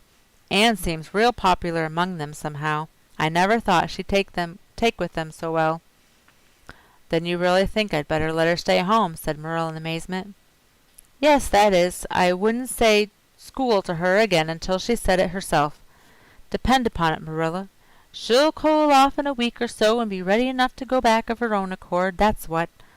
While if you were to make her go back right off, dear knows what freak or tantrum she'd take next and make more trouble than ever. The less fuss made the better, in my opinion. She won't miss much by not going to school, so far as that goes. Mr. Phillips isn't any good at all as a teacher. The order he keeps is scandalous, that's what, and he neglects the young fry and puts all his time on those big scholars he's getting ready for Queen's. He'd never have got to school for another year if his uncle hadn't been a trustee, the trustee, for he just leads the other two around by the nose, that's what. I declare I don't know what education in this island is coming to. Mrs. Rachael shook her head as much as to say if she were only at the head of the educational system of the province, things would be much better managed. Marilla took Mrs. Rachael's advice, and not another word was said to Anne about going back to school. She learned her lessons at home, did her chores, and played with Diana in the chilly purple autumn twilights.